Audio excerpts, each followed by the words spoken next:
खबरों के निष्पक्ष विश्लेषण के लिए सब्सक्राइब करें Janatantra TV and press the bell icon. Never miss any update.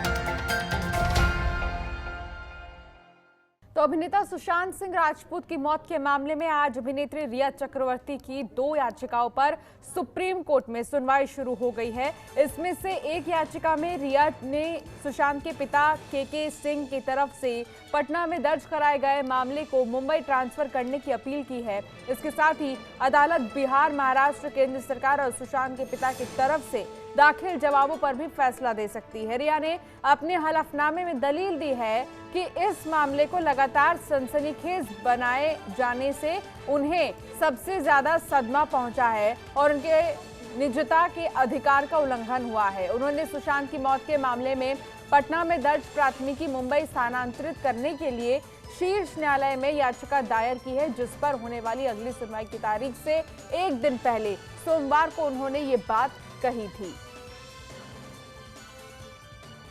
तो वहीं सिद्धार्थ पिठानी और श्रुति मोदी से ईडी पूछताछ कर रही है। रिया के केस को मुंबई ट्रांसफर करने की भी मांग और भी ज्यादा तेज उठती यहां नजर आ रही है। तो रिया की याचिकाओं पर सुनवाई अभी जारी है। लगातार आपको बता दें, सुशांत के दोस्त सिद्धार्थ पिठानी से ईडी पूछताछ कर रही है। उन पर ईडी का शिकंजा यहां नजर आ रहा है। साफ तौर पर कई सारे ऐसे बड़े नाम हैं जिनसे पूछताछ भी एक बार ईडी कर चुकी है। अब तक 30 से 40 लोग ऐसे हैं जिनसे इस पूरे मामले में पूछताछ हो चुकी है, लेकिन फिलहाल अभी रिया चक्रवर्ती के पिता, उनके भाई और खुद रिया से ईडी पूछताछ कर रही है। कल जो पूछताछ ईडी ने की थी रिया चक्रवर्ती से, उससे ईडी असंतुष्ट थी, इसलिए एक बार फिर आज उनसे पूछताछ होगी इस पूरे मामले को लेकर। और साथ ही लगातार ये मांग उठ रही है कि इस पूरे मामले को मुंबई में ट्रांसफर कर दिया जाए, लेकिन पूरी कोशिश यहाँ पर सुशांत सिंह राजपूत के पिता की है कि ऐसा ना हो। रफीक मुल्ला हमारे संवाददाता हमारे साथ जुड़ गए हैं। रफीक, क्या ताजा जानकारी मिल रही है पूरे मामले को लेकर? देखिए, जिस तरह से पिछले 4 दिनों से ईडी की पूछताछ चल रही है रिया चक्रवर्ती, उनके भाई, उनके पिताजी और जो भी सुशांत सिंह राजपूत के अकाउंट से जिनके भी अकाउंट पे पैसे गए हैं, तो उनको सबको ईडी ने इंक्वायरी के लिए बुलाया है। उसी कड़ी में एक कुल मिला के जो सुशांत सिंह राजपूत के फंड्स को लेकर जितने भी आरोप हुए हैं, जैसे भी आरोप हुए, उसमें अब सेकंड फेज में ईडी पूछताछ कर रही है, जिसको लेकर श्रुति मोदी की भी भेजकर बुलाया है। और उस श्रुति मोदी की भी ईडी की तरफ से उनका स्टेटमेंट लिया जाएगा, जानकारी उनकी तरफ से भी ली जाएगी। तो कुल मिलाकर अब एक कड़ियों की कड़ी जोड़कर ईडी पूरी तरह से फंड का मिसयूज हुआ क्या और उसकी वजह से कुछ दबाव बना क्या और उसका स्टेटस क्या था, तो फाइनेंशियल ट्रांजैक्शन को लेकर जितने भी सवाल और आरोप हुए हैं, तो ईडी हर आरोप और उसके सवालों का जवाब देने की कोशिश कर रही है। लेकिन इन सबके बीच सिद्धार्थ पिठानी और यहाँ पर श्रुति मोदी का नाम जो सामने आ रहा है, रफीक, इसको हम किस एंगल से देखें? सिद्धार्थ पिठानी से क्यों पूछा जा रहा है? क्या उनका नाम इसमें बहुत ज्यादा शामिल नजर आ रहा है?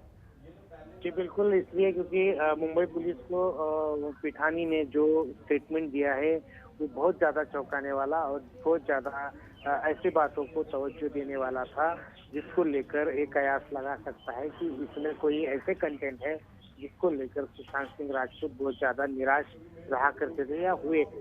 तो इसको लेकर जो उन्होंने भी स्टेटमेंट दिया है उसमें से भी कई बातें सामने आई है और इसलिए इनकी जांच होना जरूरी है।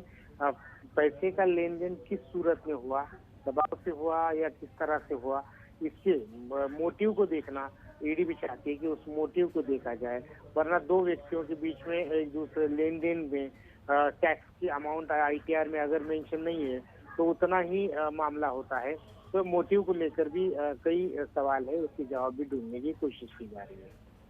जी बिल्कुल रफीक, आप सही कह रहे हैं। एक महत्वपूर्ण चीज़ और है कि यहाँ पर रिया चक्रवर्ती का रुख भी थोड़ा बदला बदला नजर आ रहा है। पहले वो खुद बाकायदा ट्वीट कर सीबीआई जांच की मांग को लेकर आवाज़ अपनी तेज करती हैं, और अब जब पूरी जांच सीबीआई को सौंप दी गई है तो उसको लेकर यहाँ पर वो बिल्कुल भी कोऑपरेट करती नजर नहीं आ रही हैं। तो इसलिए शक और भी ज़्यादा बढ़ गया। रफीक, क्या हम सही कह रहे हैं? जी बिल्कुल, आप सही कह रहे हैं कि आप हर किरदार ने जो सुशांत सिंह राजपूत के आत्महत्या खुदकुशी मामले में जितने भी किरदार थे, वो हर एक किरदार का रंग अब इसलिए बदला है क्योंकि सीबीआई की जांच एक्चुअल शुरू हो चुकी है और जहाँ तक पहली कड़ी थी वो रिया चक्रवर्ती ही थी, क्योंकि परिवार ने आरोप लगाया है। अब रिया ने परिवार पे कुछ आरोप लगाया है। धीरे धीरे इन आरोपों के माध्यम से धीरे धीरे ये साफ होता नजर आ रहा है कि सुशांत सिंह राजपूत किस तरह से, किस बातों से परिवार हो या अपने निजी रिश्ते हो, इनको लेकर किस तरह से सफर हो रहे थे और प्रोफेशनल तौर पर किस तरह से सफर हो रहे थे। जो उनके मौत के बाद बहुत ज्यादा दुख जताते नजर आए, तो उन्होंने भी उनको किस तरह से नजरअंदाज किया था या उनको दुख पहुंचाया था, ऐसी बातें भी सामने है। तो हर किरदार का एक अपना सुशांत सिंह राजपूत के साथ रिश्ता रहा है, उस किरदार को और उन मौत से जुड़ा है, तो उनको सामने लाने की कोशिश ये जांच एजेंसियां कर रही है। ठीक है रफीक, आप बहुत महत्वपूर्ण जानकारी दर्शकों तक पहुंचा रहे हैं। बहुत बहुत शुक्रिया रफीक इस तमाम जानकारी के लिए।